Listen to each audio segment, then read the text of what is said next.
Radio Fynbos drink vanoggend 'n koffie saam met meneer Altanasia Munti. Nou as jy wil weet wat sy maklike naam is dit die Klaas Lou Bos. Nou hierdie Klaas Lou Bos het vir groot konsternasie veroorsaak in die boere. En tussen die boere was daar dan 'n boer gewees met die naam van Klaas Lou.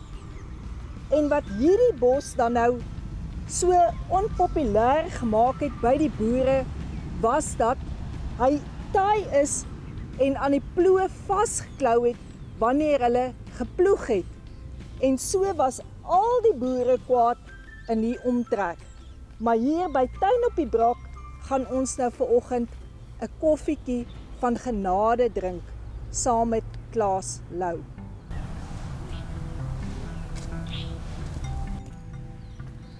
So kan ons nie sit en ons kan begin met so plant ons.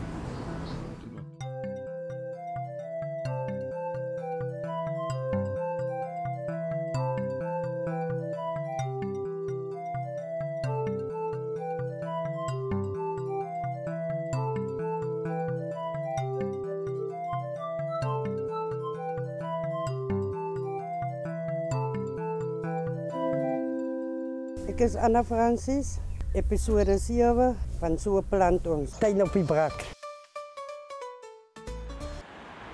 Klaas Lou Bos kry sy naam van 'n boer wat besluit het om dit te laat groei op sy plaas.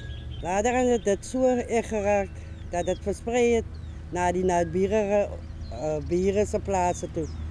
En dit het veroorsaak dat die mense toe naderhand hom Klaas Lou Bos genoem na die boer toe, want hy het hom geplant en hy het versprei na alle gebiede toe. Sy blomtyd is van begin Oktober tot einde Januarie. Jy kan hom plant van die lente af. Hy kom vanaf die Weskaap, Ooskaap tot in KwaZulu-Natal tot ewen in Namibië voor. Die Klaas Lou Bos raak so 1,5 tot 2 meter hoog. Hy kom in diep geel kleur voor, wat baie effektief is vir die bye, vir monkey beetles, wasps, vleiende insekte, vir pollination. Hy is 'n maklik groeiende plant, volson, windbestand, die weer hy pas baie goed aan.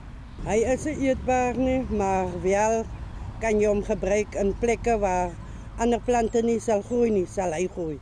En hy maak 'n verskil deur sy blomkleur. Jy kan hom koop in die kwekery hier by ons. Daar is baie beskikbaar.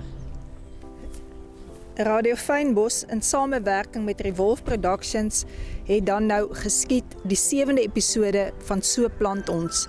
En ons hoop julle het dit saam met ons geniet. Kry. Sien daar hier voor. Ja, so kan ons dit ons Zeg nog maar.